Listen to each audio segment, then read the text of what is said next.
Hello, craft beer friends, and welcome to Season 10, Episode 23 of Tap to Craft Podcast. I am Denny Luce, coming to you from Boise, Idaho, and my partner in craft, the dog whisperer, and my favorite Florida man from Tampa, Florida, Mr. Kris McKenzie. How are you doing tonight, Kris? And let I'm us know what's doing in your glass. well. I'm having a great Memorial Day weekend. It is. Finishing up, and like you said earlier in your text, I don't really want to go back to work I, tomorrow. I don't want to go back to work tomorrow. Mm. But in my glass tonight, I'm having a little bit of local Florida beer here. The Space Donkey from Tampa Bay Ooh, Brewing Company. nice. Any of the donkeys are always good in my eyes. So like I was telling you earlier, it's about time to move on to the Day Donkey, which is a little lighter, a little easier to drink as we're getting well, it's starting to be an oven here. Major just hopped on. He said, good choice. Yeah, I would agree with you, sir. You guys keep up the good work over there. But Denny, we've got a guest with us on this evening. Yeah, let We've us got, know. Let everyone know who our guest is. yeah, so we've got Mr. Alex Snitker of Florida Brews Traveler, or Brews Travelers, and they over there, those guys, they guys share unique breweries, seasonal tap rooms, and events near the good folks of Florida. As a community of beer-loving adventurers, they fuel the Florida beer wanderlust with reviews, recommendations, and insider tips. Alex, welcome to the show, sir. Thank you very much. I appreciate it. And I am doing Keel Farms pineapple cider Good for the choice. evening for Good that choice. Monday starter.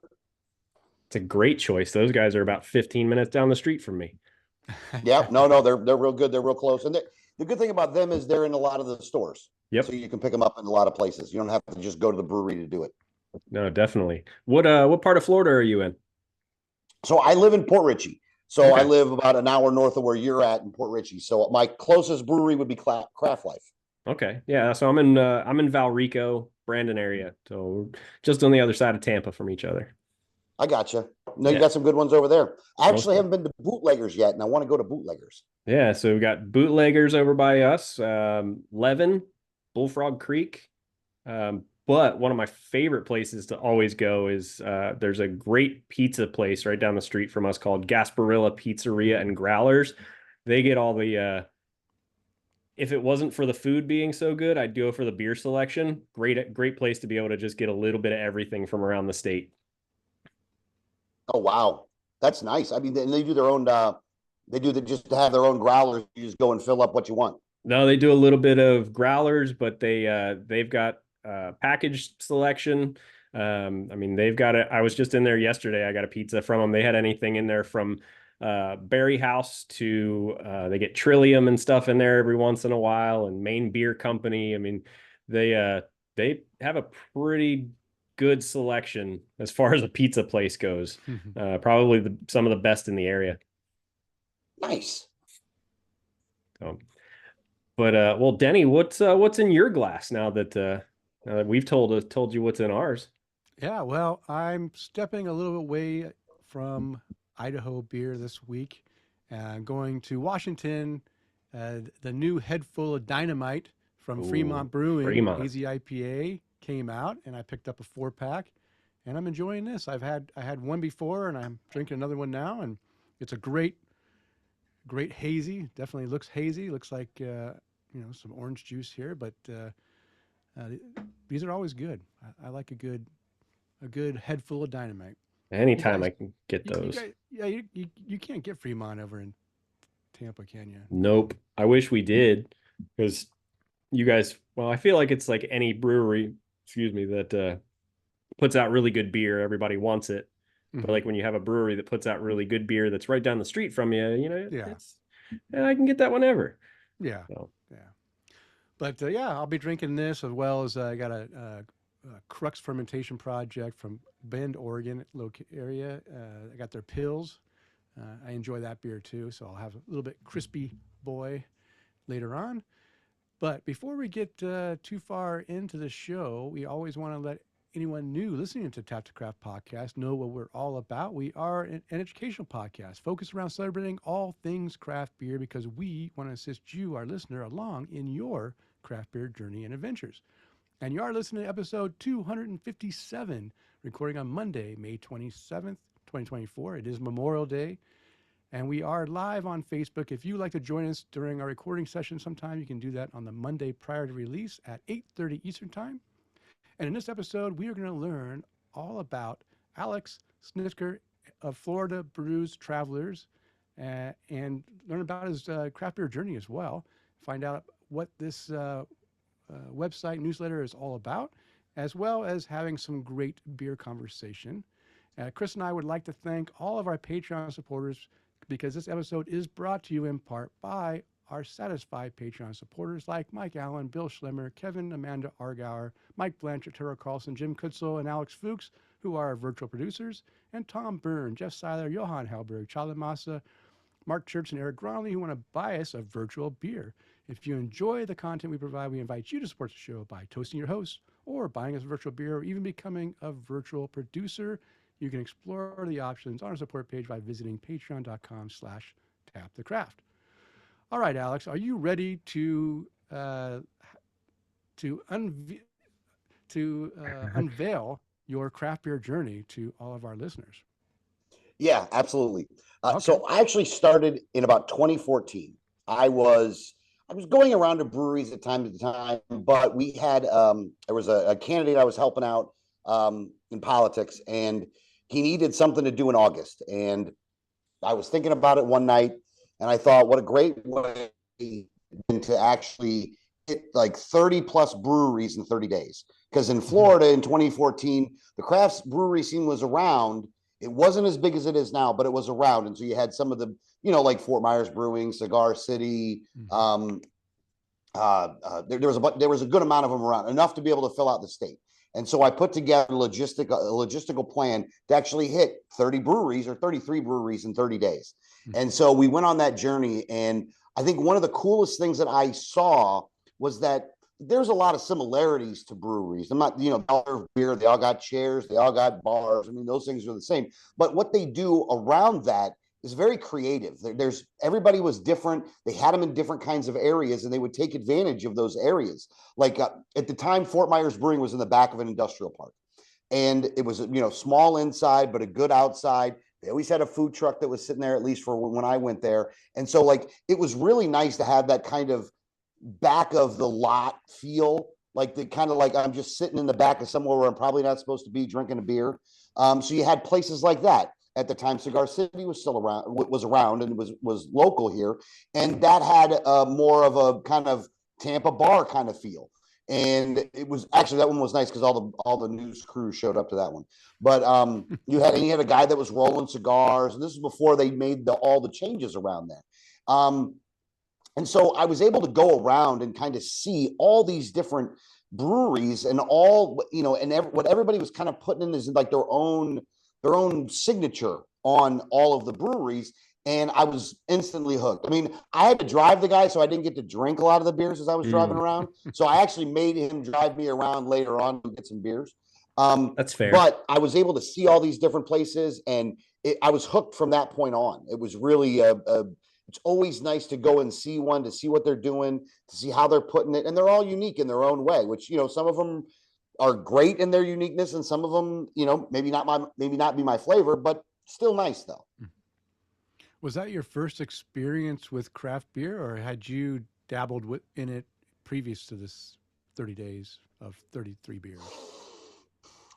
I would stop by them from time to time, but I don't think I had nearly the passion to go to them as I did after that August in 2014. Like, it was really after seeing all of them, that was what got me hooked. Okay, so prior to that, you would try a craft beer and you weren't too impressed with it. It was like, okay, it's just another beer, or I wouldn't go look. I wouldn't it? go looking for them. You know what it is? Before that, I would have, like a lot of people, I think I had times where, for a while I would drink Corona, for a while I would drink Ice House, for a while I would drink, Michelob Ultra or something else along those lines. I would go around. I didn't really care as much, is probably one way to put it. But then looking in the history of beer and the way it was made in America, is that before Prohibition, everybody bought their beer locally. Everybody knew not everybody knew their brewer, but you were buying local. And then when Prohibition hit and they eliminated all those breweries, the only ones that could make it after that were actually the ones that already had the infrastructure ability to be able to do that, like the Anheuser-Busch's. And because beer wasn't necessarily made legal again, that you had this 3-tier system to where they were really limiting, not by force, but sometimes just through government intervention, of being able to get more people to buy their beer locally, that there was a stranglehold on what people were buying. And I fell victim to that as well. I was never a home brewer though. Never. I am not nearly talented enough to actually brew my own beer. I have to have somebody else make it. But when you go out and you see the community that goes along with it and what these breweries do, and also that, when you're paying good money for beer, I would rather give the most I can to the guy that actually brewed it. And so that was another thing that kind of changed my mind, like on how I buy my beer. Cause now I don't buy it any other way. But part of that is just because, look, if you're going to drink, I'd rather just give I'd rather give the brewer the money than have to give it to some, big corporation.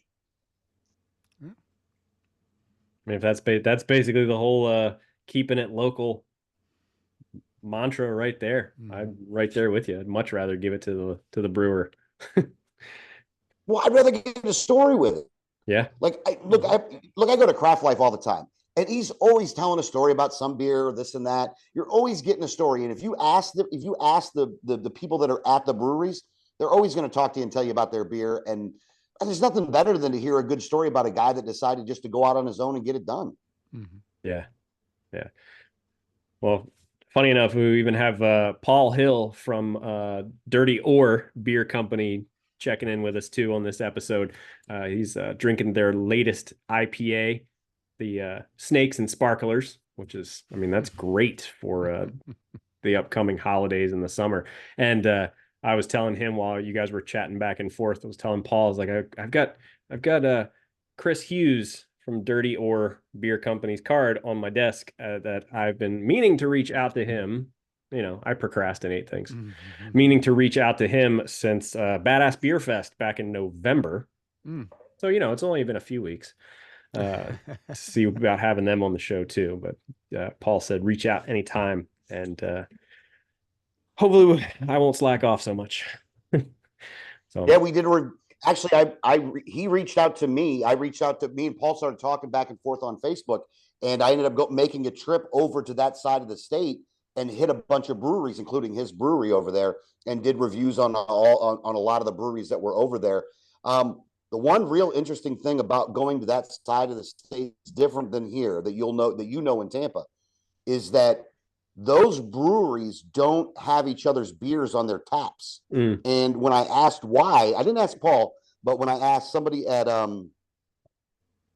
Beachfly, they told me that the distributor is much more restrictive over in that area, and that's why you don't see a lot of guest taps over there, which I thought was kind of unfortunate considering how good we have it here in Tampa. Yeah, most definitely. Well, let's see. We touched on a lot of stuff, Denny. Yeah, I think I can jump it right into my question.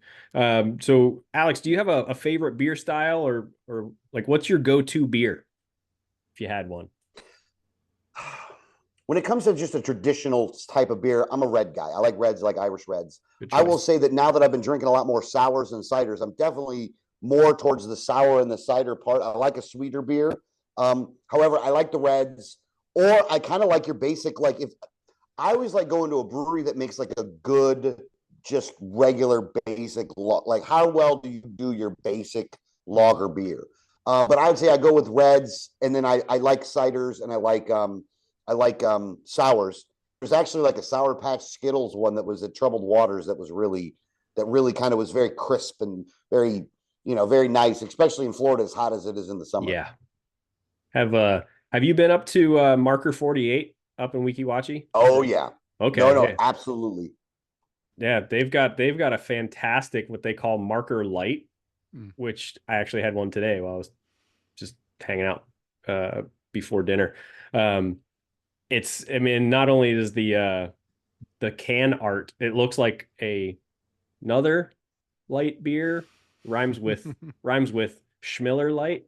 But the can art's great, but the beer is just phenomenal. There's a lot of flavor in it being a light beer. But man, I don't know how many times I've been to different events where the guys over at the Marker 48 tent and everybody around them are all just drinking those instead of, bouncing around to everybody's tables and stuff. And it's just I think it's like 4%. It's a nice beer flavored beer.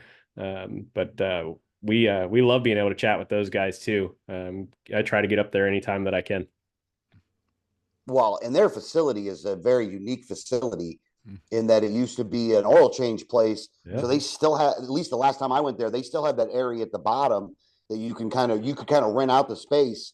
And then at the bar there, they actually have that copper line that's cold. So you put your beer on it and your beer stays cold right at the bar. I've never seen another place that had it, but it was just amazing to be able to kind of just kept that beer just ice cold. Because I really do I like an ice glass. Like I like a glass that was in the freezer, and that's just as good.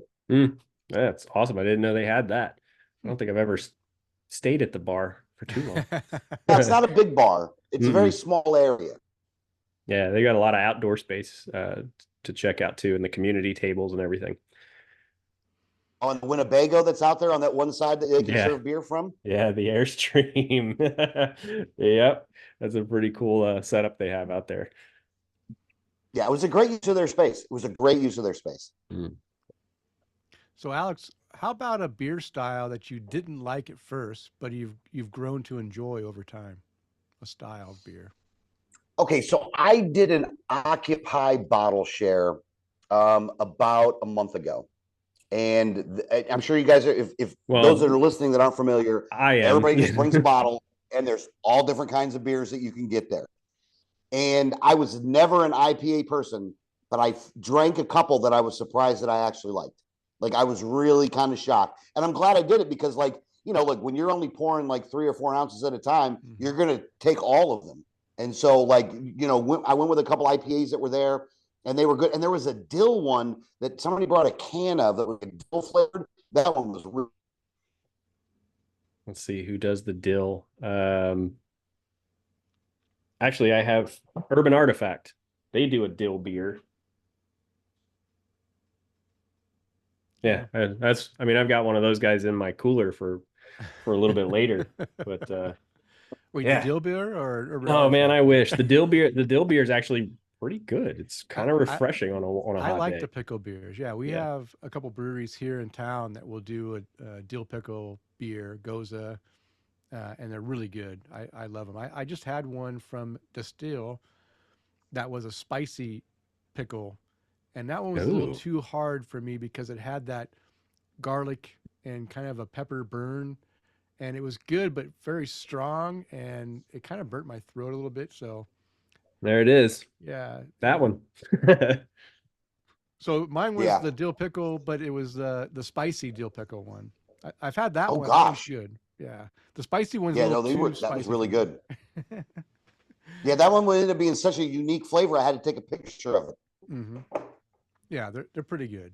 People always frown when they see pickle beer, like, I don't want no pickle beer. I don't like pickles, but it actually really works well in a beer if it's done correctly.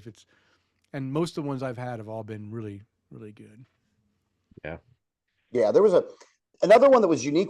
I went to Grindhouse, and they had supposed to be a very hot jalapeno one, but they actually ended up being really good too. I like trying the unique stuff. I really do like trying all the unique stuff. The people that are really trying to out there with different flavors, look, sometimes they're going to miss, but sometimes you're really going to like it. Yeah, most definitely. Well, Alex, is there a brewery or a beer that you feel doesn't get enough love? The sleeper. I will say my favorite one, and I don't think he gets all the awards that he should get with this one, but Craft Life's got an Island Cove Red, and that is my favorite red by far, and it just doesn't get enough love in my opinion. Okay. So what was it called? Island Cove Red. Okay. Well, Yeah, you definitely should try that one, Kris. I know. I mean, it's for science. All right. How about a brewery, beer, or a beer style that is no longer around that you wish would make a comeback? Either a brewery, a beer, or a style. And we can't say, um, shoot, I already forgot what's the one in San Francisco that went out? Anchor? Anchor. We can't say Anchor because everyone's been saying that. Mm. But something older went out. Although there's probably been since COVID, there's been a lot of breweries that have been shutting down. So maybe one of your favorites that you had wasn't able to make it past COVID, and you wish they would make a comeback. Yeah, I would say Silver King was in Tarpon, Oh, and yeah. it was a very nice brewery on the inside. I don't know what ended up happening with them, but I remember one day I drove by and they just weren't open anymore. And that was a little unfortunate because it had a very wooden kind of feel on the inside. Mm-hmm. And so I really like that one. I think one of the reasons it actually probably didn't do super well is just because it was a little bit off the path of what was going on as far as Tarpon goes with the breweries. It was just a little too far out of the way, so we probably wasn't getting any walk-up traffic. Yeah. Yeah, that can be a problem. In fact, there's a brewery in town here that is, off the beaten path and makes really good beer, but they just announced that they'll be closing at the end of next week, which was sad. So I went and visited them Friday, and I'll probably go again this week because I've enjoyed all the beer I've had from them. It's just that if you can't get to it easy, it's going to be harder to support them. So it is sad. So sorry to hear about the closures. Yeah, I think I got to that No, it place one sucks. I mean, a time. lot of it's rent. Yeah, a lot of it seems to be rent based too. True. Yeah, that's definitely been a big thing, especially in Tampa. I know Garage East Meadery. That's one of the whole reasons that they're closing up shop. That's award-winning meads, and dude, it's I mean, I've just heard rumors. I didn't talk to them specifically, but it's just the rent went through the roof. Yeah. A lot of factors come into play. I mean, look, if you open up all these different breweries and all these different people are trying, some of them are going to make it and some of them aren't, Yeah. Mm-hmm. Yeah. Well, if you were able to name a beer or a brewery, Alex, what would you call it? Well, my idea would actually, the name that we picked was Florida Brews Travelers. I would do something along those lines. The only reason I would say that is that I would never want to be a brewery. I would rather just be a tap house because I'd rather just find everybody else's stuff and put that stuff there instead of trying to kind of find my own. Mm. So I would use the name that we use I mean, I didn't use it for that reason, but I thought that was a neat name to go along with it. But if anything, I always think going with the city is like, like I live in Port Richey, so, Port Richey Brewery, just because telling people where you're at always seems to be a kind of a cool way to do it. But I would do a tap house where it would be just the Brews Travelers. And I'd put it in Tampa though. I wouldn't stick it up here because there's a lot more business in Tampa to be had than there is up in Port Richey. Yeah, no offense to Port Richey. It's a nice sleepy place. So you would open a Port Richey brewery in Tampa? Is it close? No. I would say I live in Port Richey, so I would say Florida Brews Travelers, but I put it down in Tampa. I wouldn't stick it where I'm at though. Okay. Get a lot more traffic that way. I put it near where after Lightning games you could have some kind of special. Yeah, most definitely. All right. Well, that is the questions we have for your craft beer journey. Is there anything that we didn't ask you that you want to let our listeners know about your craft beer journey? As far as the journey itself, no, but I always want to let people know, man, buy from the local brewery. Don't go get, your normal regular beers. Know the people that brew your stuff and go and make sure that you're doing business with them because, again, paying $7, $8 for a beer, adding to Budweiser's bottom line is not really going to do much, but you're buying a beer at this local guy's spot and you're getting a 32-ounce growler, man, that's going to go a hell of a long way for that guy. So I always say buy as local as you can possibly buy and buy from the brewery if you can, because they make the most money when you're buying it directly from the brewery than even if you're going to the store. I mean, you can go to the store and get it, but always buy local if you can. It's always better. Yeah, that's good advice. I agree. All right. Well, we're gonna move on here. We're gonna get into the brew buzz here in a minute. But before we get there, I just want to let everyone know that we love hearing from our listeners. You can provide feedback on the show by calling our voicemail number 208-536-3359. If that's too many numbers because you've had a great Memorial Day drinking up a lot of beer, how about 208-53 oddly? Not so many numbers in that. Just give us a call. Let us know how we're doing. Ask us a question. Tell us about your craft beer journey. We love to hear your questions and get your voice on the air. And if you're too shy, I know Kris doesn't like me to tell you this, but you can write an email too. Just write it at taptocraft@gmail.com. And don't forget, we do have a website at taptocraft.com. And we have a Discord server. We kind of we're doing, I guess we do some on Facebook, but we also like to interact with our listeners on Discord at taptocraft.com/Discord. Join our local community and talk craft beer. Just do a barley wine shooter and then call the voicemail line. Yes. And the voicemail number, just put it in your phone, and then you can just tell your phone to call Tap to Craft Podcast and just leave that message. We know you want to. It's that easy. Okay, so Alex, let's get into our Brew Buzz. The Brew Buzz is devoted to discussing various beer-related topics, and this week we want to learn all about the Florida Brews Travelers newsletter, right? Your website, it puts out a newsletter, and that's where all your information that you're doing, or is there more than just a newsletter? Yeah, so what I do is this. So I do, I have a Substack that I use, and I do the reviews on the Substack. And so there's people that sign up for that. And then I do an email newsletter, and I do it twice a week. I do it on Tuesdays, and I do it on Fridays. And on Tuesdays, I'm sending out some of the reviews that I did, and then also news from around. I'm logged on, I'm signed into as much things as I can be signed into, and I go around looking for news related towards breweries. And I try to really keep it specific to Florida. However, there's some overall general topics that you end up getting into. And also there's just some stuff out there that people are doing. Like there's this cute little girl that does pint-sized reviews, where as a kid, she does a review of like the local area of like the brewery and like from a kid's perspective, which again, she's not telling you how the beer is, but everything else of like a kid, if there's games and stuff there, it's a really super cute thing. And so sometimes I just stick links in there and stuff. And then the other thing that I really try to do is I put as many events in there as I can find. And I try to find events all over the state of Florida and all different kinds of events, whether they be big nights or, like a trivia Tuesday or whatever. And so I put an email out on Tuesday with the information, and then I do one on Friday, and Friday is only events. I do just stuff that's going on in the weekend. So just stuff that's going on Friday, Saturday, Sunday, or Monday. I do put Monday in there because I don't put the other email out till Tuesday. So I do an email where I just send out events. And what I'm really trying to do right now is just the events. But I'm looking currently for some kind of event, like website, like calendar feature that I can put them all on. But I have not found that yet.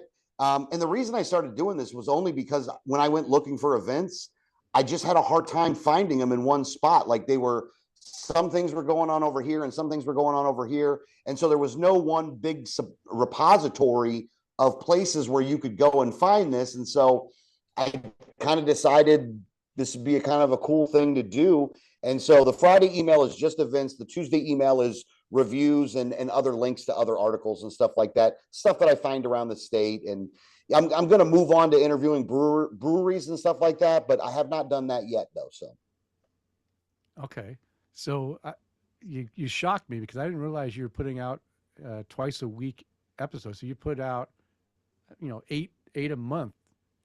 Is it hard to come up with new content?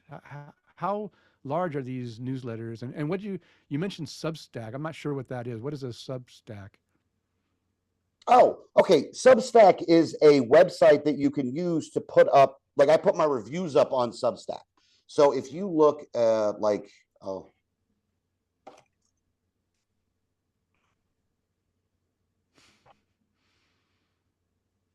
So Substack is basically a blog, and the people that were using Substack now is a lot of independent journalists and things like that. And you can do ones that are membership ones. I don't do ones that are membership ones, but you put the review up there. So what I do is when I do a review of the brewery, I actually stick the review up there in its entirety, and then I share it out on social media. Just like on Facebook, on Facebook, what I do is every time I find an event, I actually share the events out on social media. I put it on, Instagram and Facebook and Twitter. I use those three in particular, and I just keep sharing events out. So every day I put about 5 or 6 different events up. It's pretty easy to do. And with my day job, it's kind of, I own a cleaning business. So it's kind of easy to be able to kind of multitask at the same time because I'm not the cleaner. I'm just kind of sending people out to do stuff. So I am able to, find the events and put them out there. And then, eventually creating our own events and stuff. But like right now, I'm just kind of promoting everybody else's stuff because, well, one, there's just so much out there. And two, there's so many unique different kinds of events that are going on around the state that it's interesting to see what people are, putting together and why they're putting it together. Like, there's around here, there's one that does bonsai, they make bonsai trees. Like you can go have brews and they get a class on bonsai. A lot of yoga goes on. I'm not really a yoga guy, but there's a whole lot of yoga that goes on. And then, different people put on different stuff, and it's kind of a very friendly competition with what you see as far as events go. And then some of it is like there's one actually, Tidal Brewing, which is in Spring Hill, has a charcuterie lettering workshop. So like there's things that are bringing in men and women that are bringing a lot of people into these places. And I just wanted to make sure that I put out as much of the information as I could because, again, for me, it was lacking. Like I couldn't find one repository that had all this information. And so I was like, look, let me just put all this stuff out. But I don't do a podcast twice a week. I just do the newsletter. So I don't do the audio.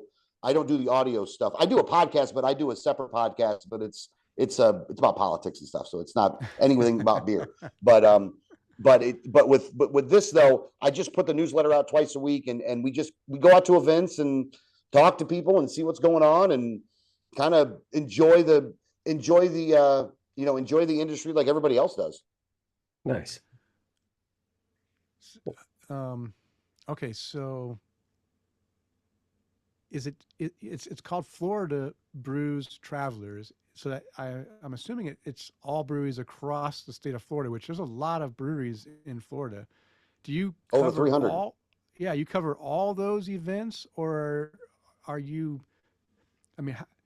How big is this event thing you're doing every twice a week, or at least? All right. So right now, I only put out about. Between Tuesday and Fridays, I put out about 40 of the events that are going on around the state. And so what I do is I try to rotate on breweries. Don't get me wrong. Look, for all the breweries that are out there, I'd say there's probably a quarter of them that just don't put anything out. Like they just don't put, like if they're doing stuff, they don't let anybody know, and they make it very hard to find out.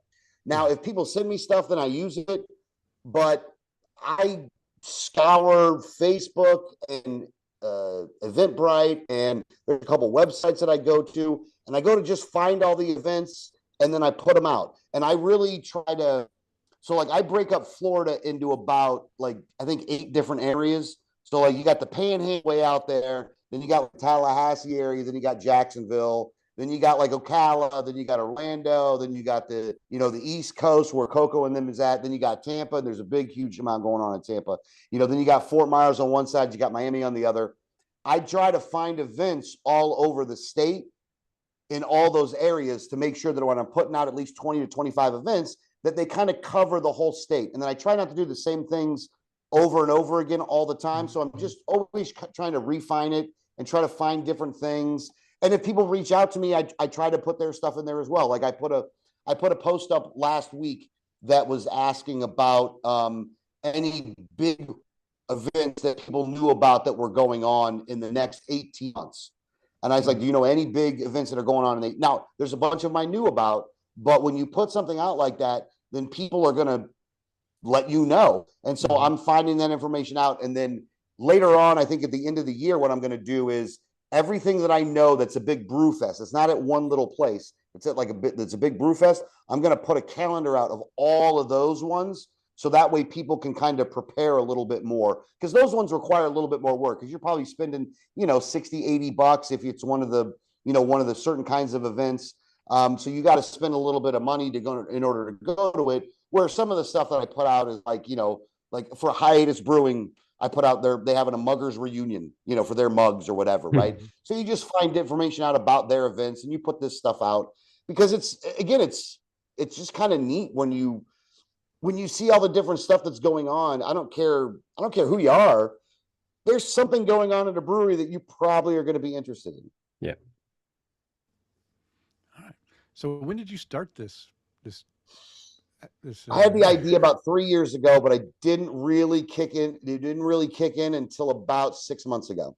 Okay, so it's still in its infancy. You're still figuring out the getting everything put into place. Like I'm sure as you're doing this, you're learning that, man, this is a lot of effort, and maybe you're trying to come up with ways to automate some of the work for you, so you don't have to you know, manually do so much work.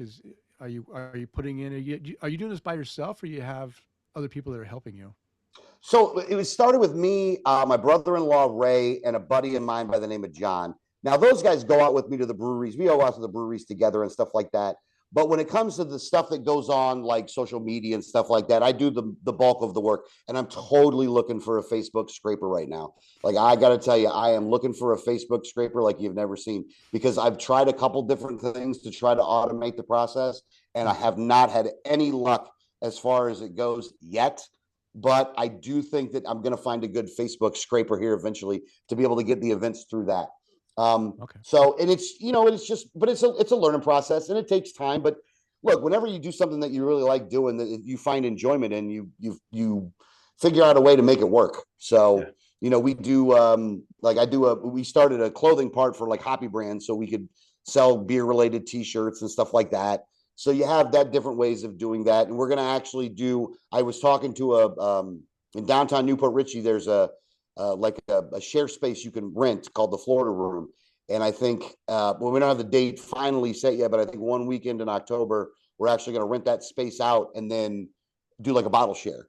Because I really get a kick out of the bottle shares. I think the one thing and I really got, like, I haven't really been that drunk from drinking beer in a long time that I got at that bottle share.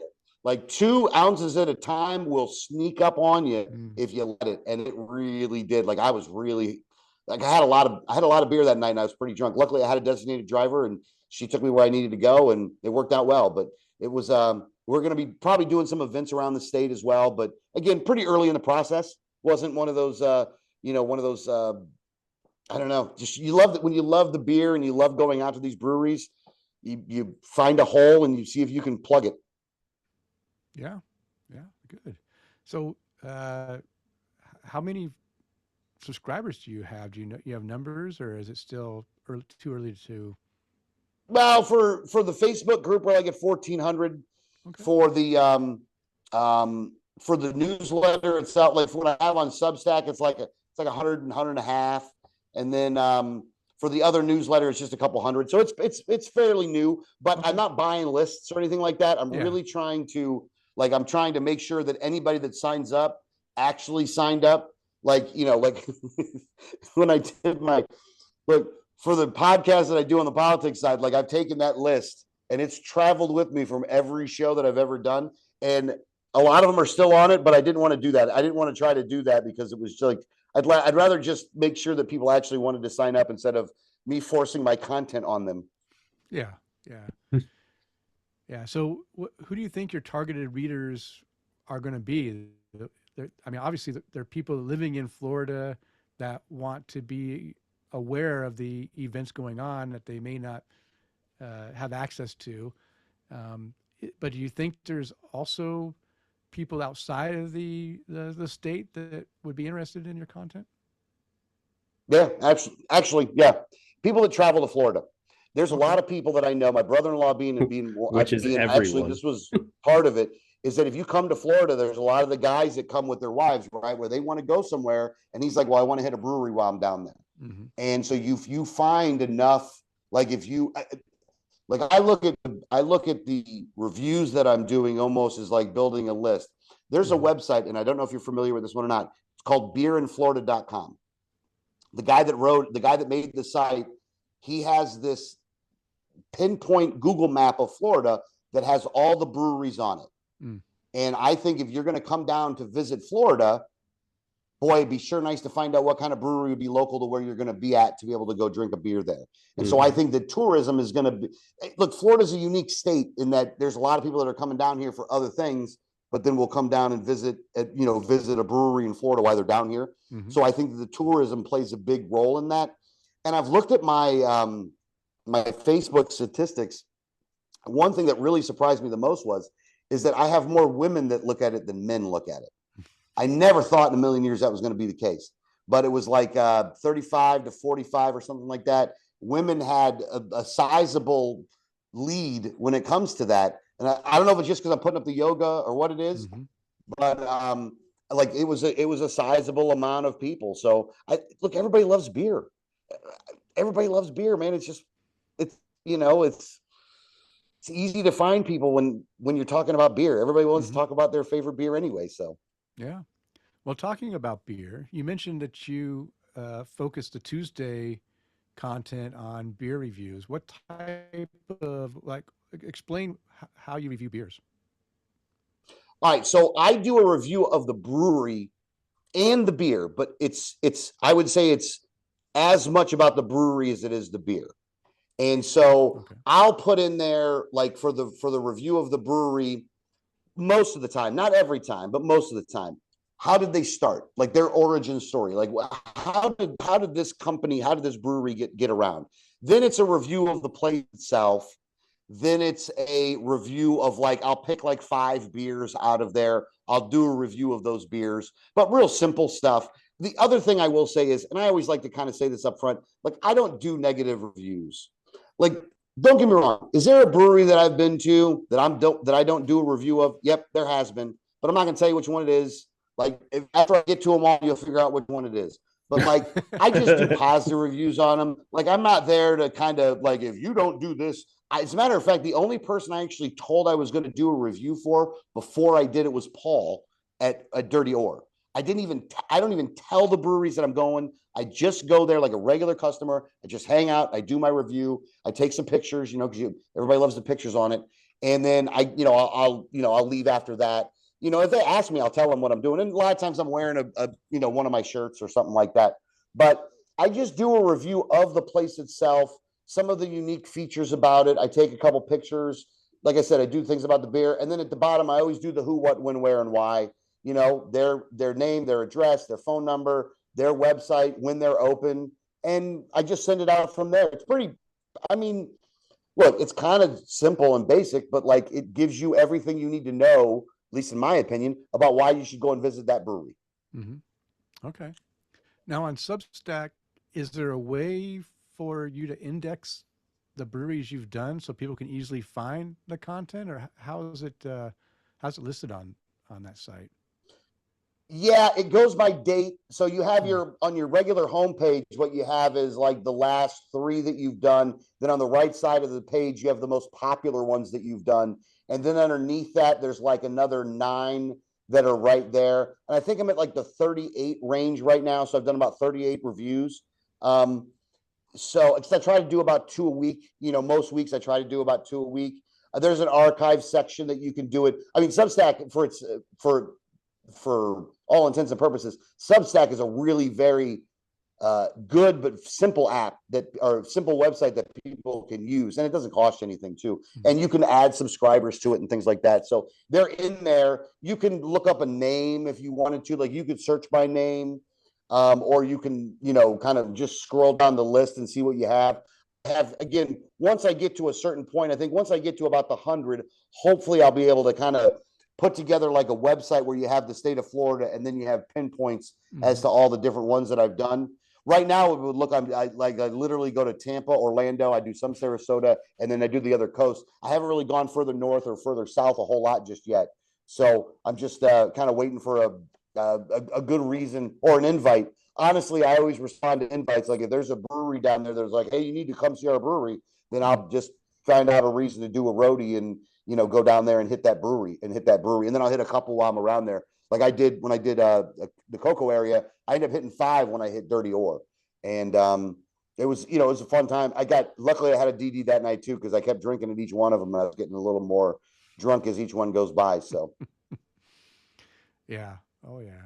It happens. It's the best thing you can do, 2 ounces at a time, especially as those bottle shares.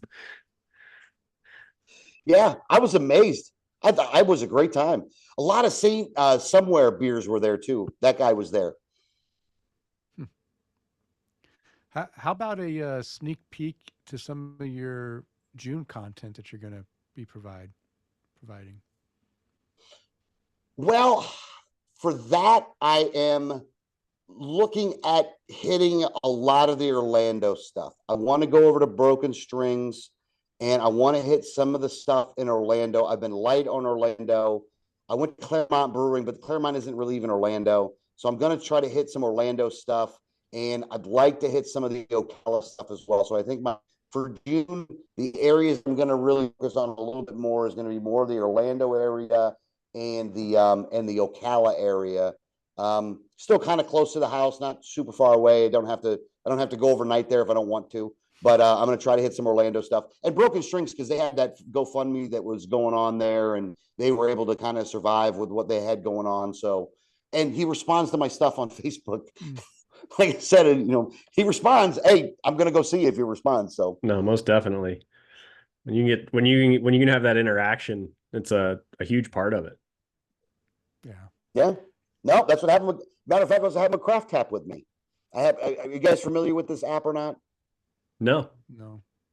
Oh, okay. So one of the articles I did was on Craft Tap. Craft Tap is an app where you can get basically they do BOGOs for beers. So there's like 160 of them on there. You go to the brewery that's if they're on the app and you buy a beer, you get the next beer for free. Yeah, I know what you're talking about. And so I tried the app out because I just kind of wanted to see the app. And I was asking them some questions because I was curious about a couple things. And they were like, well, and I bought the app, like I signed up, and they were like, well, come on out. And so I went to Unrefined, which was over, and they were in Tarpon for that time. And I went out there, seen the event, and then I just did a review of them as well, which was a little bit different than what I normally do. But I always think putting information out for people to look at is, like I like to know these things, and it just seems like it's a good play to kind of put the information out there for people to be able to see. Yeah, I recommend if you can get a hold of Mike Lancet from Mystic Brewing.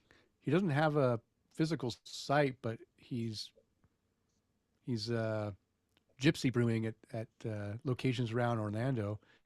He does some fantastic beers. If you haven't had any Mystic beers, you should definitely try Mystic beers. Mythic. Or Mythic. Mythic. Yeah, Mythic. Sorry. Yeah. Not Mystic. Mythic.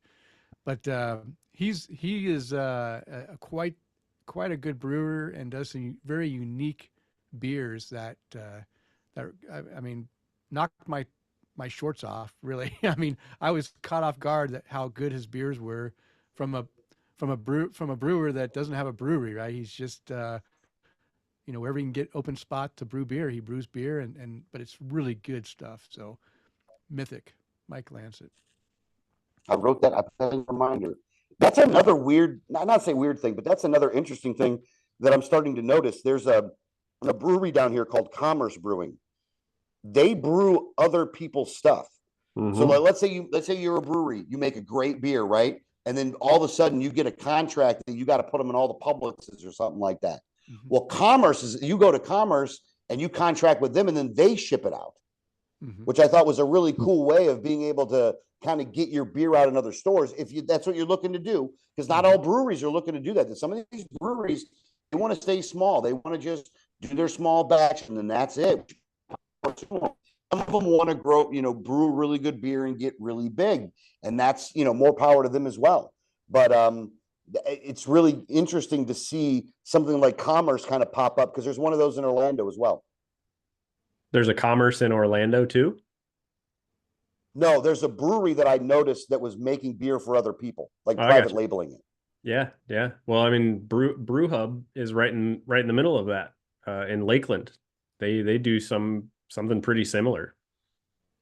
Yeah, no, it's a really interesting way that the industry is developing, is that you have these people that are making it, like they're only setting up to make it for others, which is, I think is, again, it's a cool way to go about it.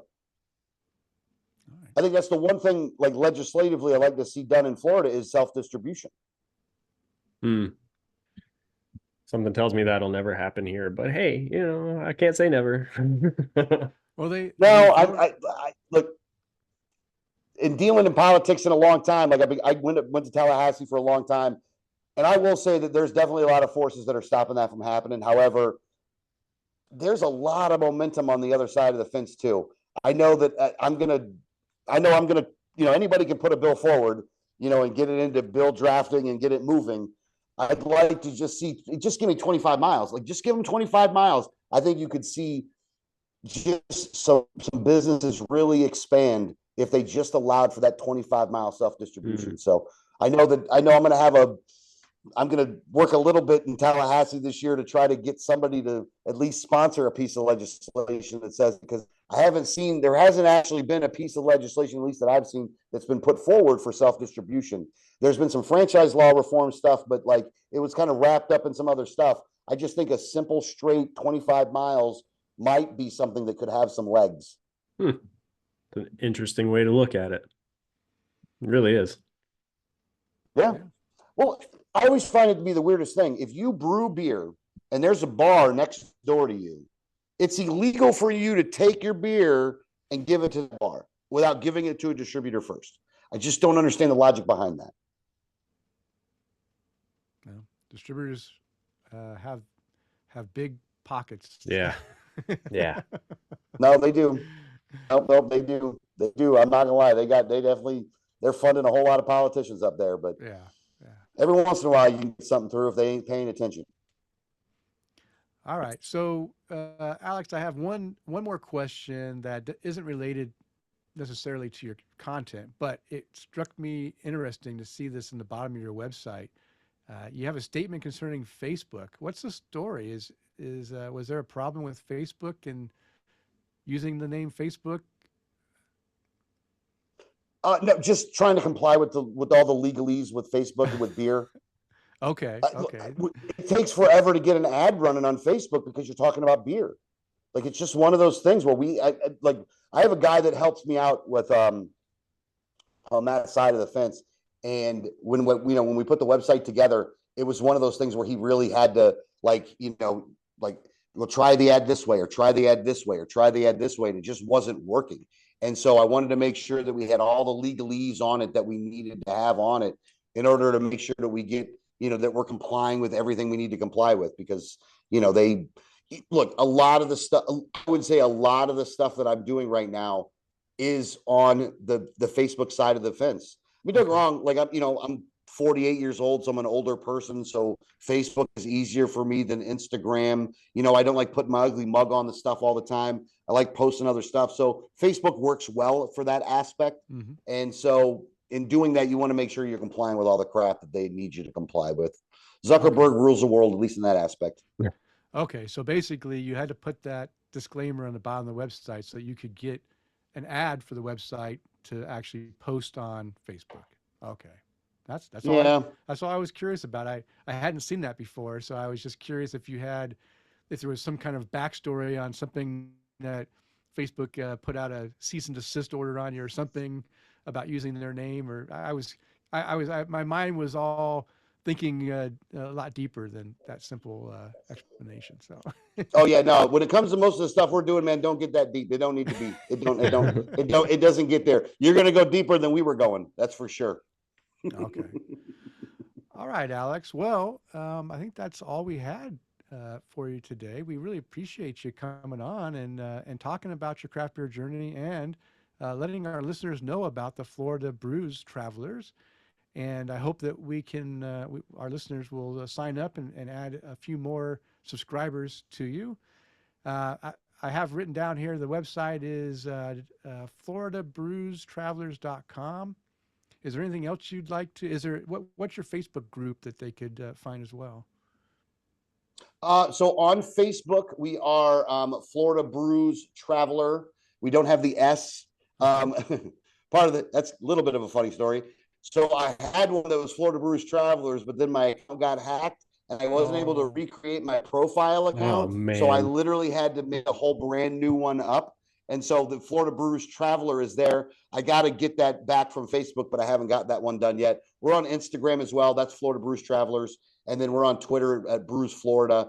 But if you go to the website, you'll be able to see a lot of that stuff. And like I said, we put the information up there. But I really do appreciate you guys letting me on and to be able to kind of talk to you guys. And I hopefully we'll be able to actually figure out a time in Tampa where we can get over to the Valrico way and make sure we'll let you know when we're heading over that way so we can get a beer with you. Yeah, most definitely. It's anytime you're ready, just give me a couple days. I'll make it happen. Nice. All right, Alex. Well, thank you for joining us, man. We definitely appreciate the time, and we will chat with you later. Awesome, man. You guys have a great evening. Right, you too. Happy Memorial Day.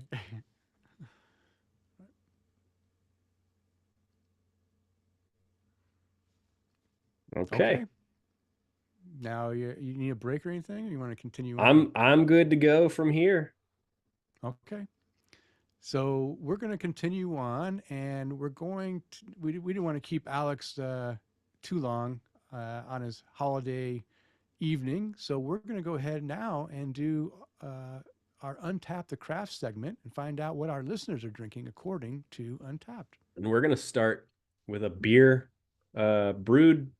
Wait, what did you just finish? Did you just finish your Fremont? Yes. We're going to start with a Fremont Brewing beer. Oh, wow. But right here in Tampa. Oh. Yeah. A collab? No, it's Bourbon Barrel Aged Dark Star from 2017, being consumed by my buddy David Campbell. David is not one for notes and ratings, but he's got a 2017 Bourbon Barrel Aged Dark Star and a 2017 B-Bomb, both from Fremont Brewing. He's checking into those. David, a huge fan of stouts.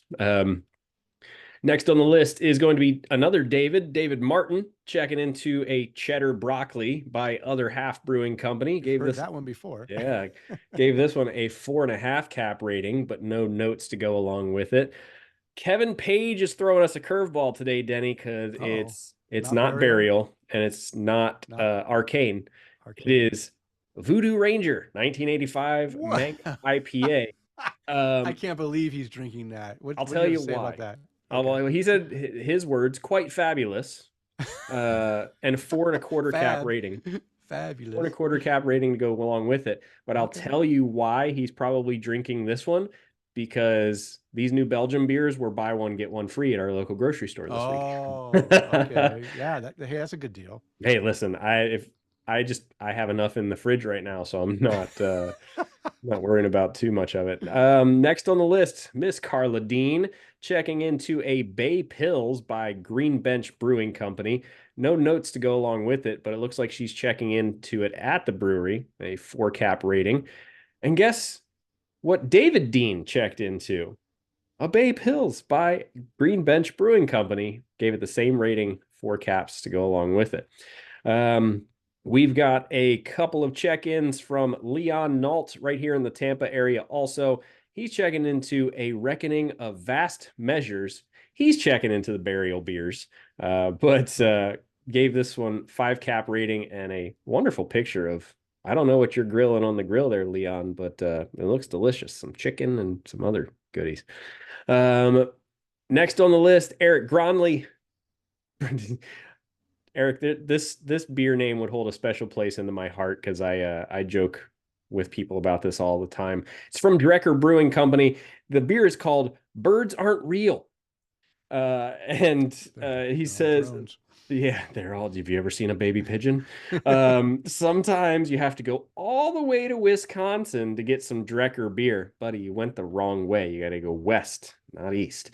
All the way to Wisconsin to get some Drecker beer. Middle day of the getaway, found a cool spot with some cool beer and coffee. This beer has juicy orange tangerine and nice bittered finish, 4.5 cap rating.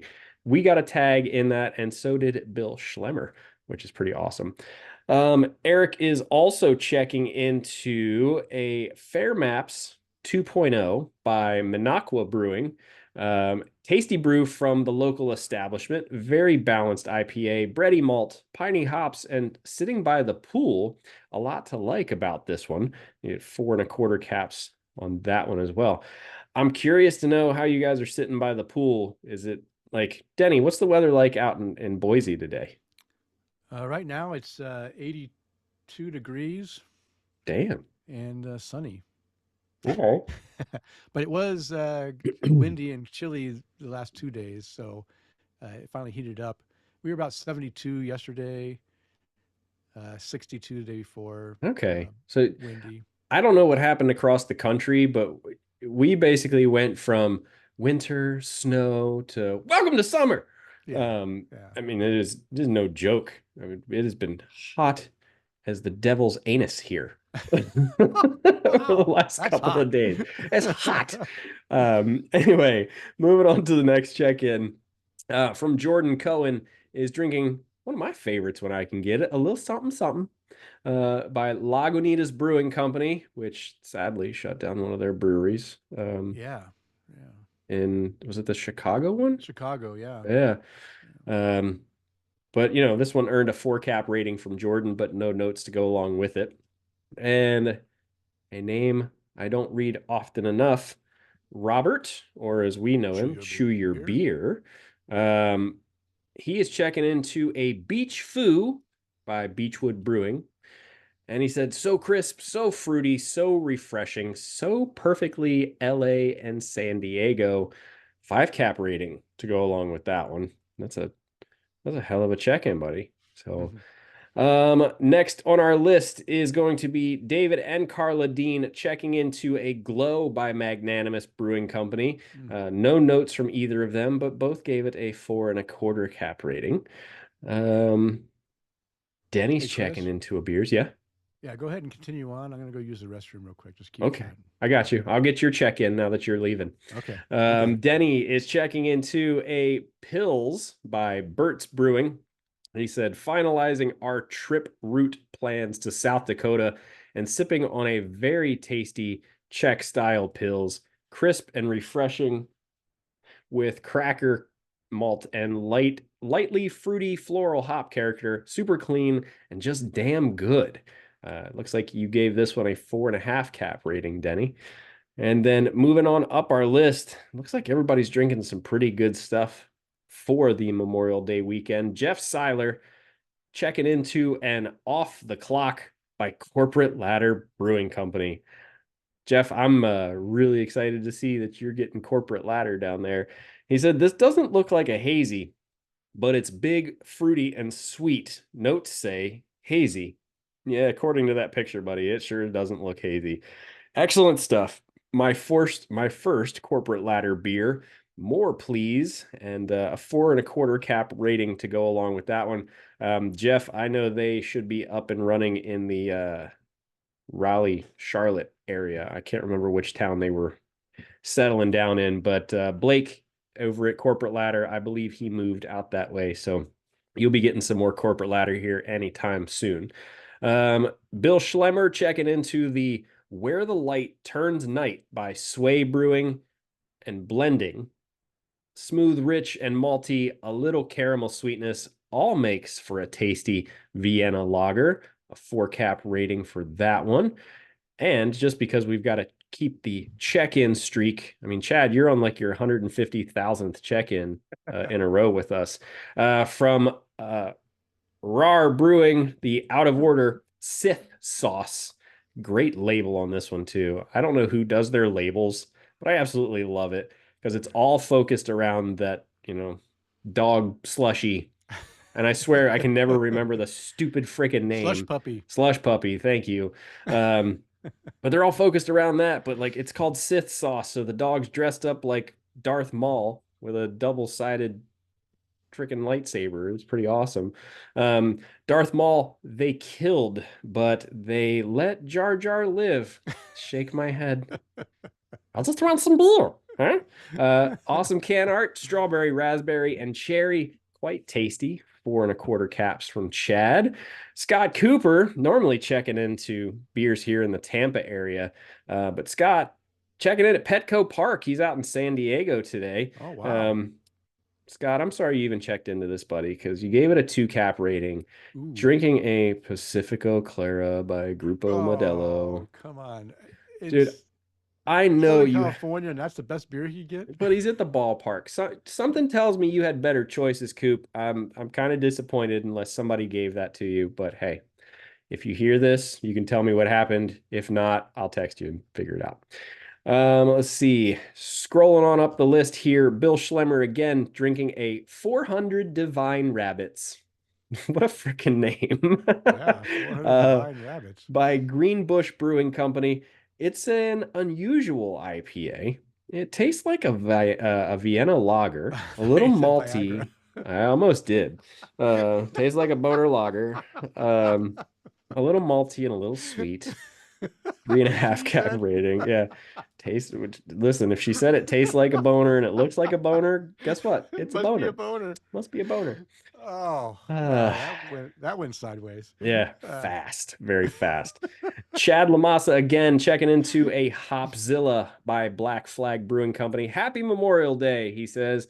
Thank you to all the veterans and those that are currently serving. This is a super hoppy triple IPA, Simcoe and El Dorado hops. 4.5 cap rating on that one.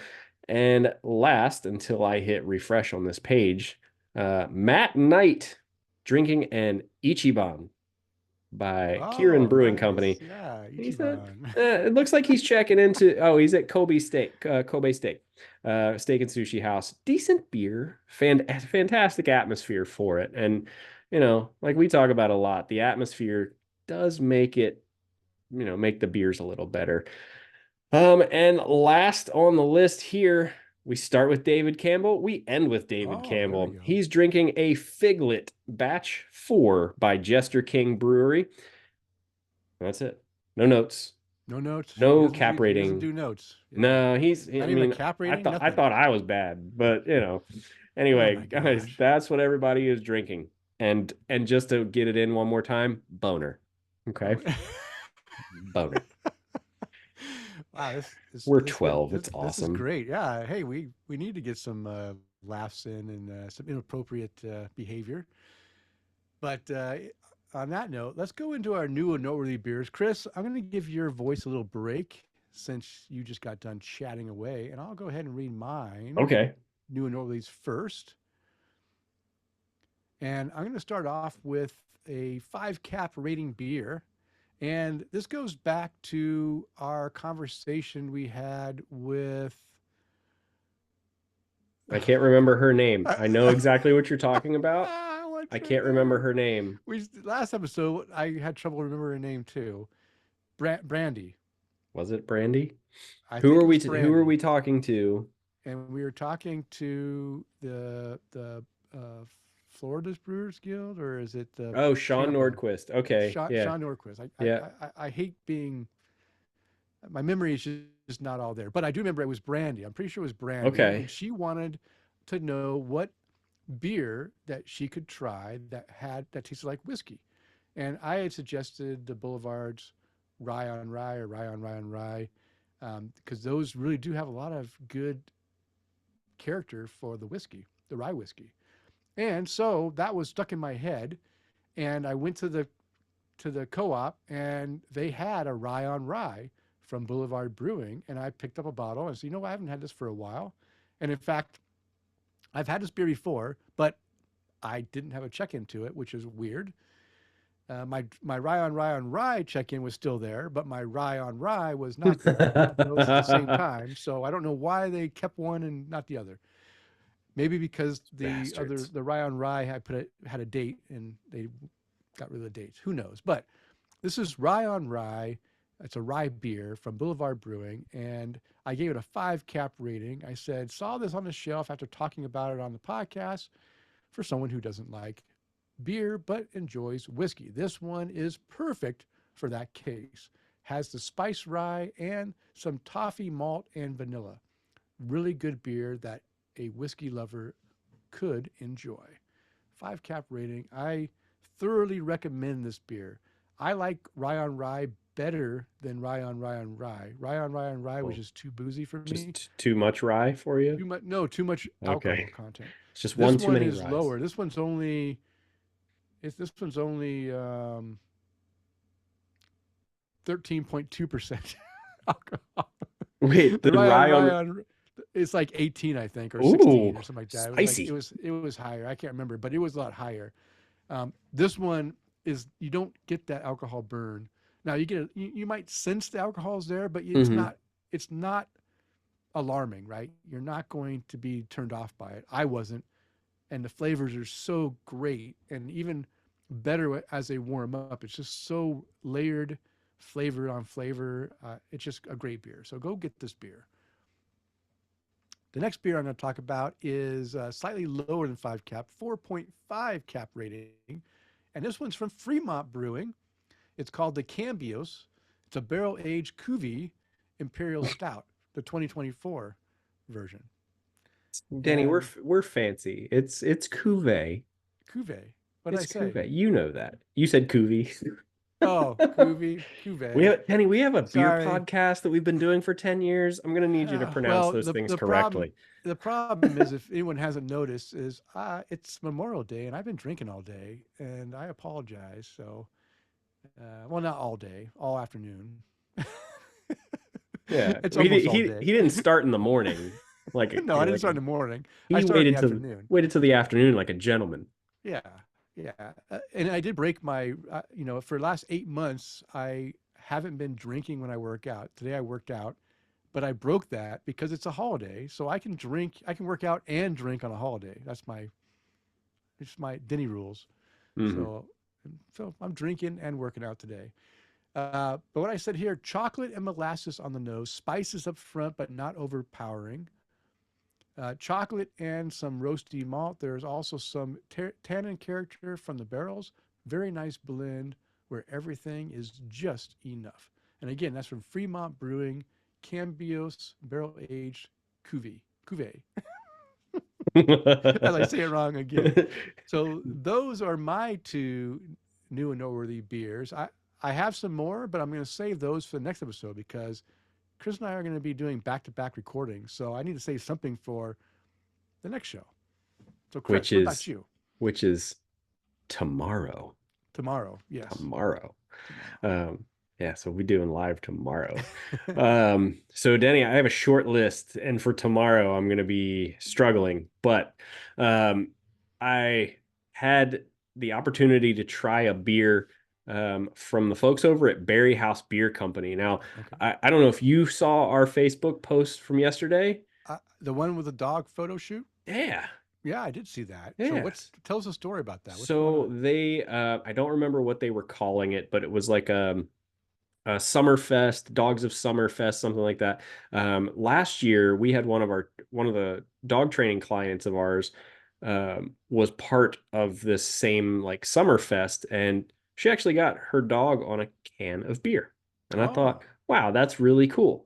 Well, I kept an eye out and I started seeing these posts from the folks at Barriehaus saying, hey, we have these appointment times that you can sign up for. Come out, it's $20 per dog. You'll get like a digital photo of your dog. I think you get like an actual photo. I don't remember. Anyway, mm-hmm. they're going to take all these photos of these dogs and they're going to put them on their beer cans.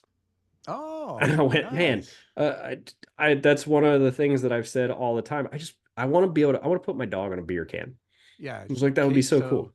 So I saw you brought Cajun and Violet. I did, yeah. So both of them might be on. Cajun is definitely a can-worthy dog. I don't know about Violet because I Violet haven't is seen her. too. Is she? Okay. Violet's not too far behind Cajun. She's just she's I've got, I don't know if I posted the picture of when we were getting ready to take her photos, but it's a really cool photo of Violet standing on this like big green screen Mm-hmm. backdrop, like Mm-hmm. standing there with a big smile on her face, and Tina's got a toy in her hand, and the photographer's over there smiling huge, and Yeah. it's like one of those great like candid photos that I really liked.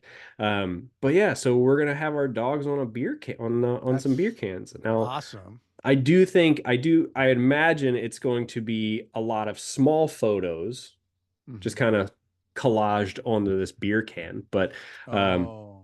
we shall see. I mean, listen, I don't, I'm not greedy. I don't need the whole can. It would be great, No, but so I was, yeah, so I could see that, but I was hoping it was going to be a series of beers that mhm. each have a dog, a special dog on there. So maybe have the collage one, but then have the special dogs that just like shine like Cajun and Violet have Right. their own beer, special Well, one-off beer. they did that a couple of years ago, which I absolutely adored. It was, a couple of dogs that were somehow related to the people in the brewery. Like one was a German Shepherd, one was a Mm. Rottweiler, and one was like a Border Collie. And it was like I was like, oh, that was really cool. And I remember taking pictures of those cans with my dog and then sending it to Barriehaus and going, hey, anytime you want a dog model, we can do that for you. Well, lucky enough for us, the woman who was coming around checking people in was Britt Barry. Oh, really? And I tend to do this regardless of wherever I go. And if somebody's helping me with something, I always go, so I'm sorry, what was your name? And she goes, oh, I'm Brittany. And I said, oh, hey, I'm Kris with Tap the Craft. I do that to everybody when I'm interacting with someone, so I know their name. Like when you go sit Hmm. down at a restaurant, what was your name? Oh, hey, Hmm. Lisa, I need, can you help us out over here kind of thing. Um, and she was like, oh my God, I've been meaning to email you guys and all this stuff. And then we go into the room where they're doing the photos, and she goes, God, your dogs are so well behaved. And I was like, oh, we train dogs. And she goes, we I'm need also you. Kris from Yeah, Sydney. she was like, we need your help with our dog. And I was like, perfect. So we'll we exchange numbers, so it'll be a little easier instead of trying to go through, Facebook Messenger and stuff, because Nice. even in the best day, I hate Facebook Messenger on the business Mhm. side of it. It's so just crude and unreliable. Mhm. And so it'd be cool to be able to reach out to them, not only get them on the show, potentially help them out with their dog, Yeah. and also, we can have some dog beers. Yeah. Dog beers, and I'll surely love some more Berry House beers if they can send us some beer. Yeah. Well, all that being said, Oh yeah, what's uh, the beer that we were talking about? leads me into my one and only new and noteworthy beer from the folks over at Barriehaus. But there's a little bit of addition into this beer that comes from Miguel over at No More Oh, Pours.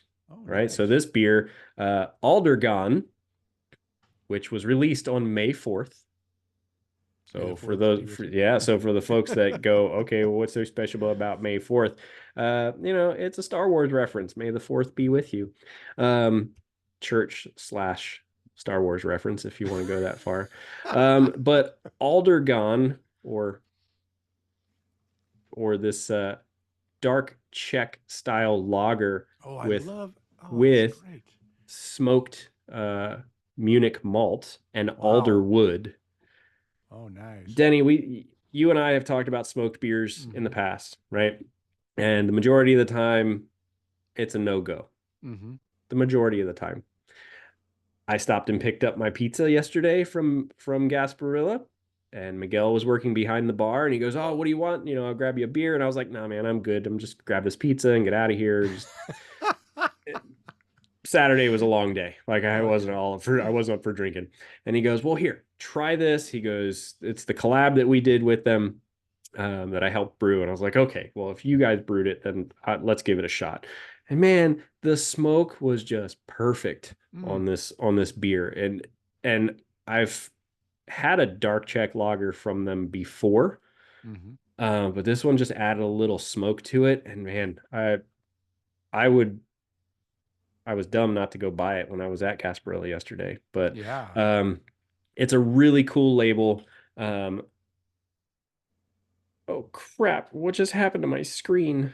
Uh-oh. I saw Rachel pop up on here, and she said pair it with food. I definitely will. But yeah, I was blown away by it. Now I got it to have a 5 ounce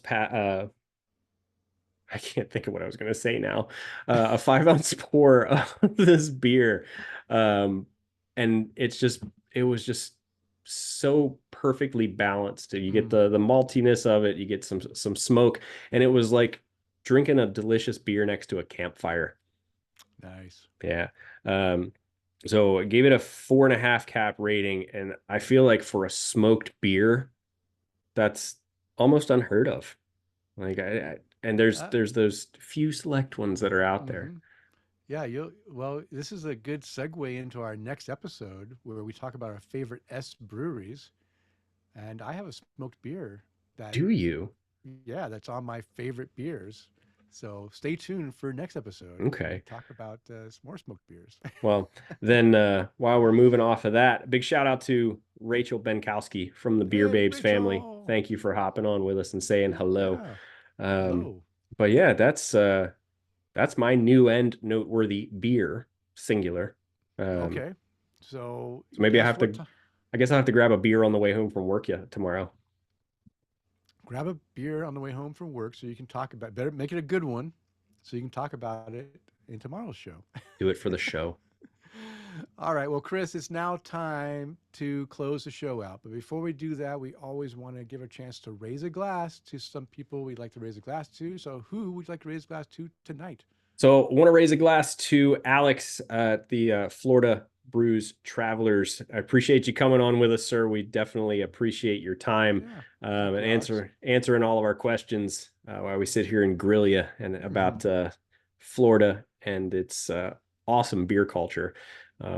So again, thank you guys. Go check him out at Florida Brews Travelers with an S.com.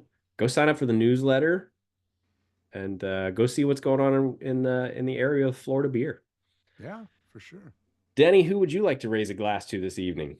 Well, I'm going to raise my glass first to our Patreon toast tonight goes to Miss Tara Carlson.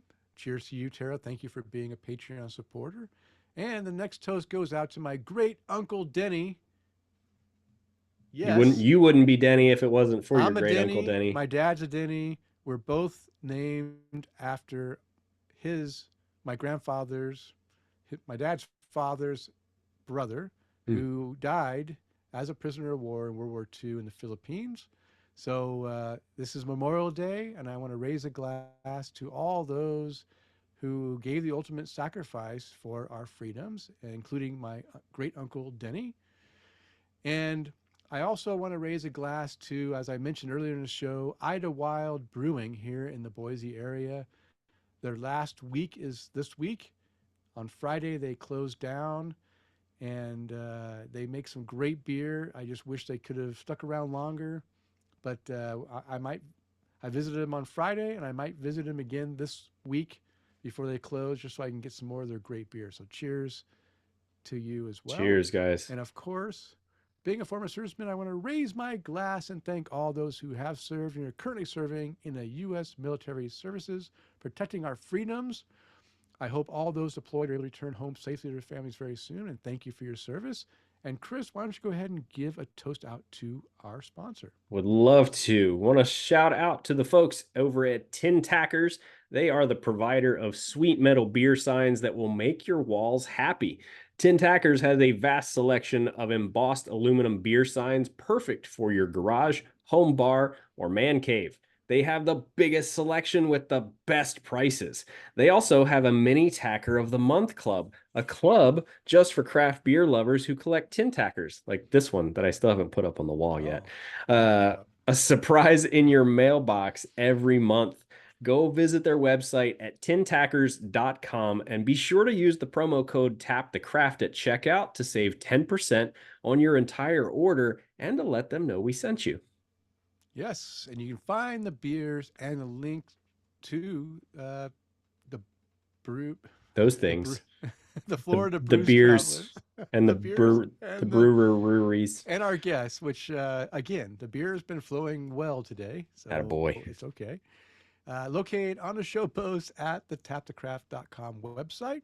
And it is last call. It's time to bring the show to a close. We want to thank you for downloading and listening. We ask you to please tell a friend and subscribe on your favorite podcast app.